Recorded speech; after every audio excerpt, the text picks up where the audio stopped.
And we're here with Conor Ryan. Connor, what is up? Evan, I'm doing swell. How you doing?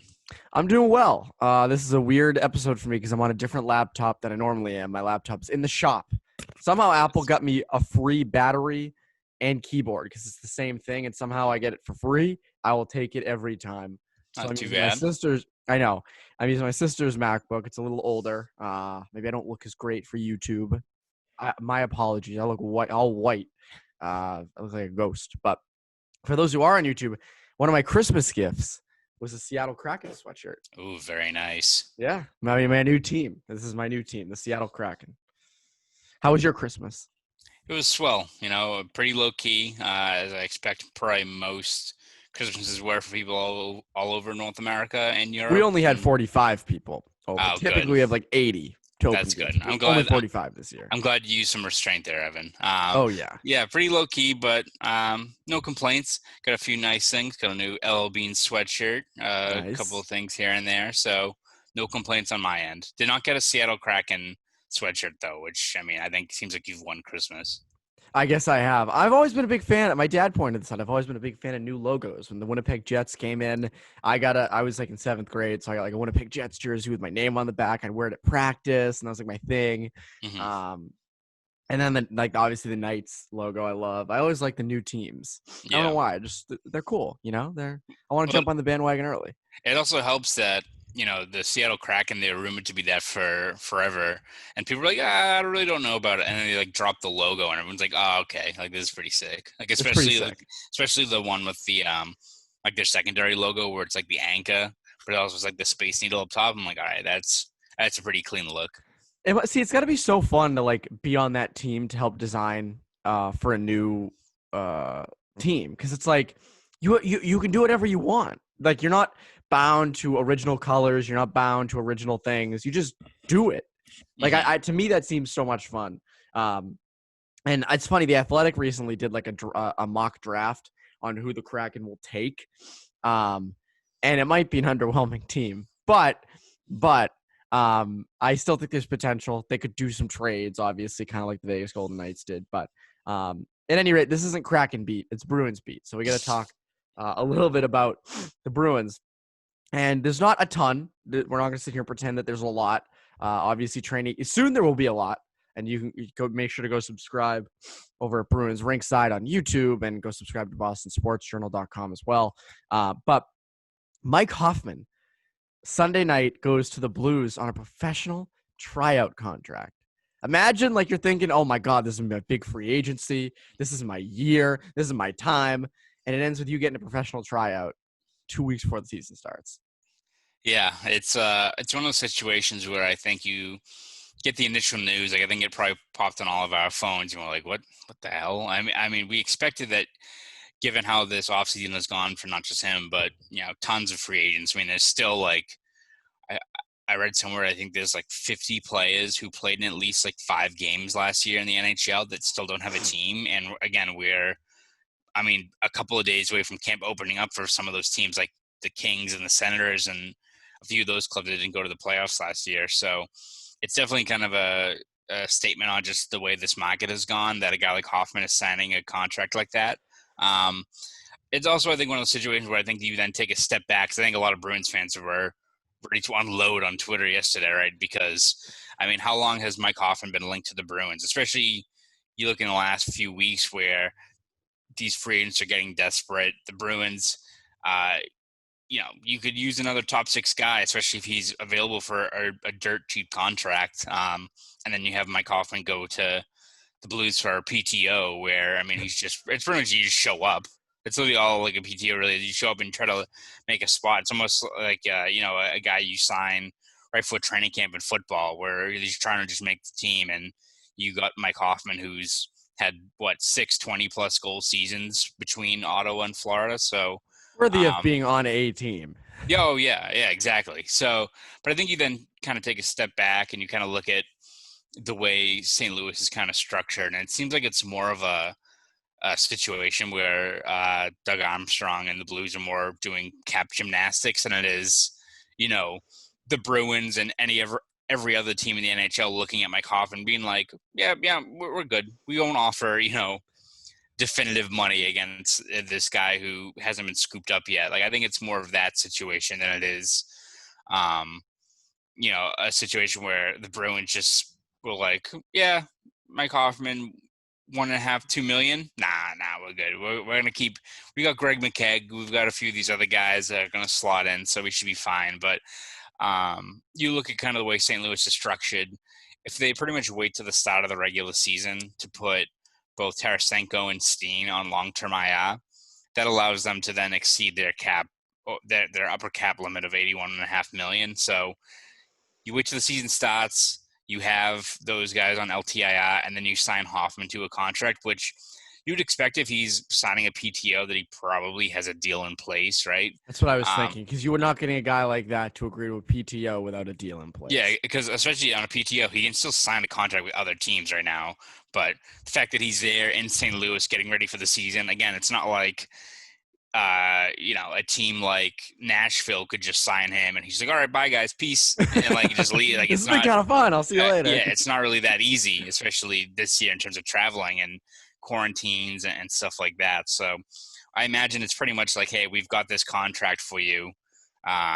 We can't sign it officially, but show up, start shaking the rust off during training camp, get up to speed with your new teammates, and then January 13th or around there, we sign that contract. So I think for Bruins fans who are upset about losing out on Mike Hoffman, let's wait to see what the actual contract is, because if he signs for $2.5 million, then I think Bruins fans are going to be like, all right, what the hell? Like, if he signs something like that. But if he signs for $4.5 million, then you have to be like, all right, well, the Bruins didn't have that available, or they'd have to, do some cap gymnastics of their own. What are you going to do? And again, I'm not a big Mike Hoffman guy. Again, if he was available for a cheap price, sure, why not? But I think we should hold out and wait to see what contract the Blues have for him. Because if it's $4 or $5 million, then what were you really supposed to do there? Yeah, no, exactly. And I think that's something that I think a lot of people like. This is not. I don't think the reason the Bruins didn't pull the trigger on Hoffman, he's been sitting here for months. This is not like, Sweeney just forgot about him. I think there was a definitive decision from them. Maybe they're going younger. Maybe they just want to save that money. I mean, typically Sweeney likes to have a little bit of cap wiggle room, and obviously getting a guy like Hoffman would not have helped with that. But you're right. I mean, if he signs for $1 or $2 million, this is another deal where you're looking at and you're going, what's going on? Like, why don't you want that? Like, what? Right. What deterred you from that, especially if it's short term? If Hoffman ends up signing like a 1-year, $2 million deal with the Blues, it's like, what is going on here? So to me, I mean, you look at a guy like Hoffman, and I think he would have made sense for short term here. And again, if in some weird way doesn't make the team in St. Louis, maybe then there's a chance again. But I don't think he's not going to make I think he is definitely going to make the team. But yeah, I saw that notification on Sunday night, and I was like, "What?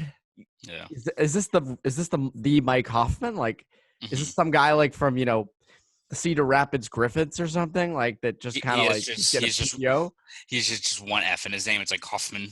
It's like it's some Finn or something like that. Yeah, like Michael Jordan on the Hurricanes a few years ago. Yes, exactly. The Michael Jordan. But yeah, I was baffled by it. And it kind of makes you wonder. I mean, what's the direction of this team right now, the Bruins? And you have your, to start the season, you're not going to have Pastrnak. You might have Marchand. There's no real clarity on that yet.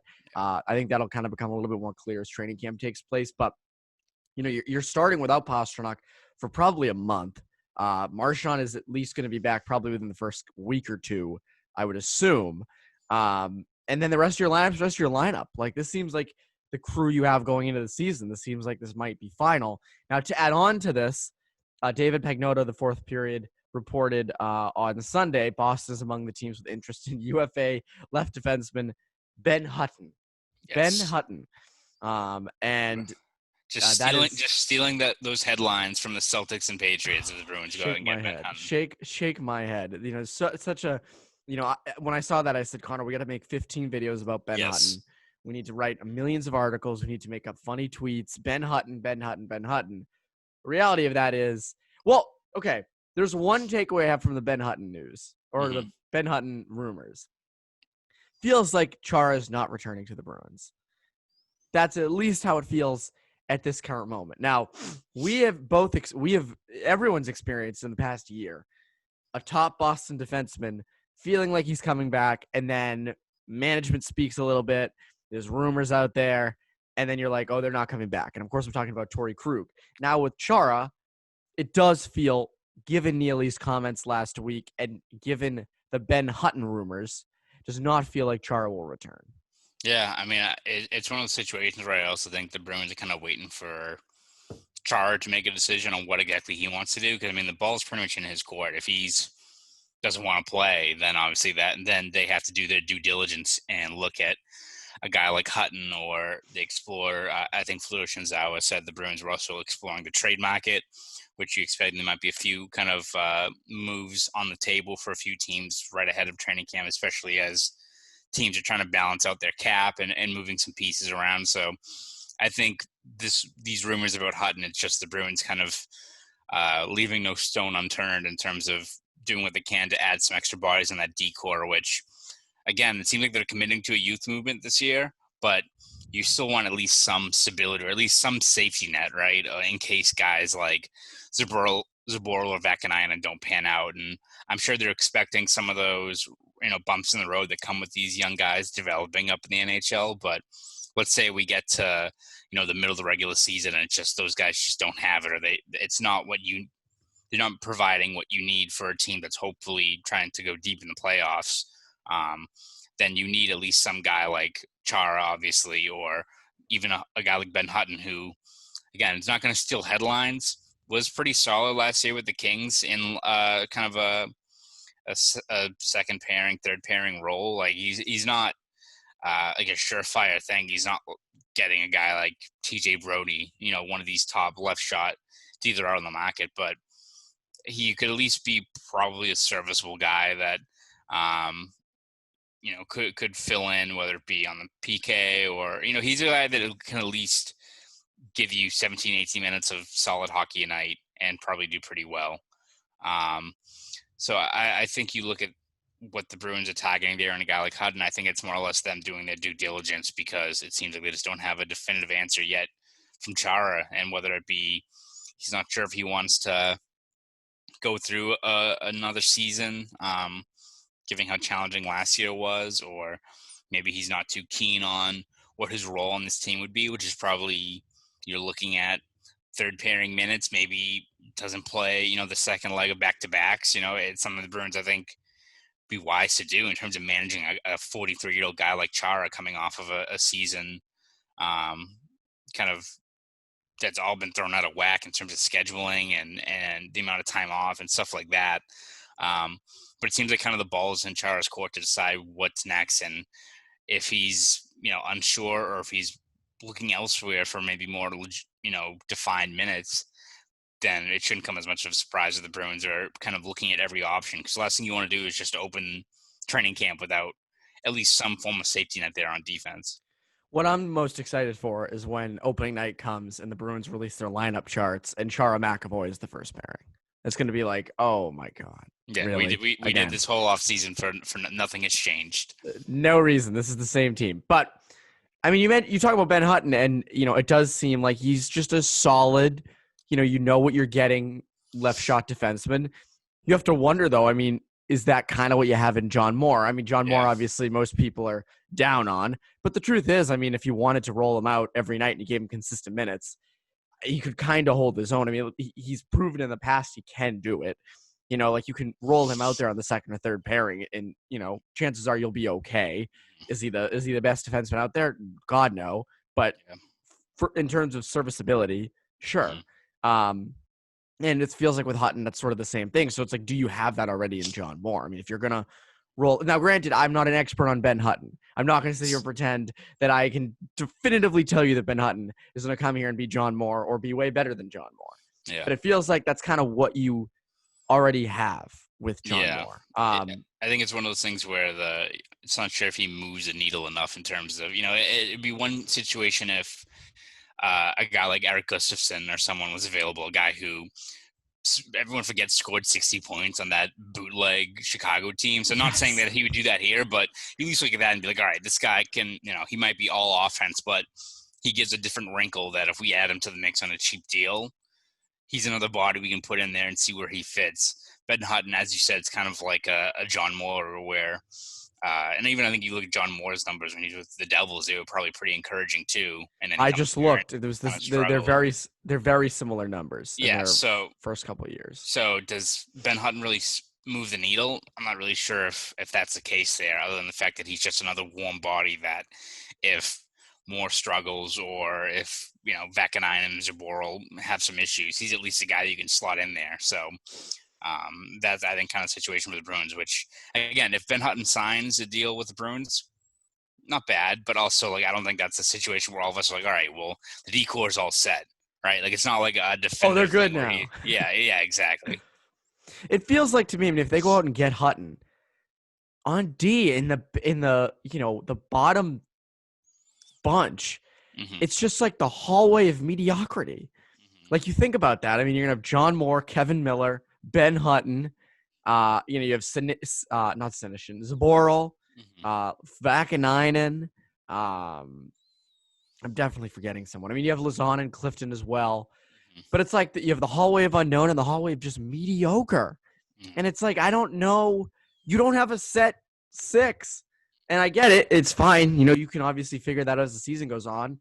You have to think, if you throw enough shit at the wall, something's going to stick, right? If you roll out Clifton, Lazon, which they're very high on Lazon, so I expect him to be used in the top four.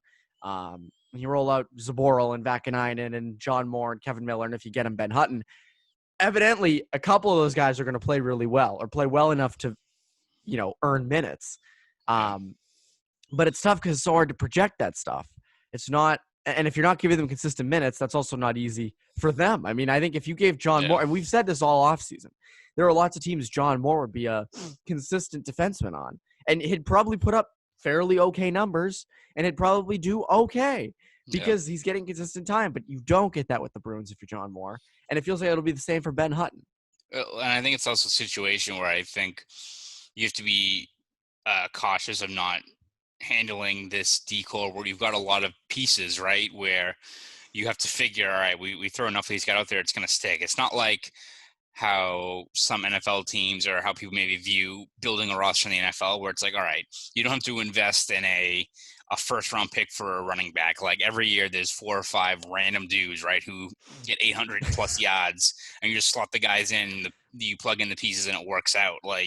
We saw last year, right, before Jeremy Lauzon settled into that third pairing role, they really didn't have an option there. It was Grzelcyk and a few other guys that were rotating in and out. And you saw whether it be, Moore struggling or him being on the shelf or Clifton struggling, how much that kind of impacted that whole decor. Because they didn't really start settling into a groove going into January and February until Lauzon was called back up and really kind of solidified that spot. So if you run into that situation again where, again, we figured that Grzelcyk's going to be higher up in the lineup and you have Zaboral and Clifton, and both those guys are struggling, then you've got a 30-year decor out of whack, right?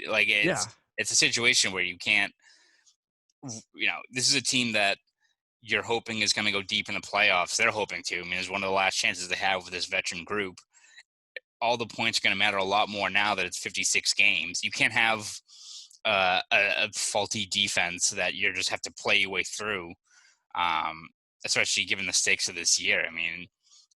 You get to roll the punches, I guess, but it's not an easy situation where you can just overlook that based on because you have, McAvoy and Grzelcyk holding their own up there. And even then, you got Brendan Kahlo, who I think is a good defenseman, but he doesn't have a set partner too. So, again, kind of whichever way you paint it, it still seems like it's a situation we're going to have a lot of wait and see and seeing how some of these guys progress. And again, who knows? We go to camp and Zaboral or Vakanainen look great, or Lauzon takes a big step forward. That's great, but I don't think even the Bruins fans, viewing this roster with rose-colored glasses can look and be like, all right, we know for a fact that Lauzon's going to have average 20 minutes a night and be a breakthrough candidate this year. I just don't know how you can view that looking at this roster.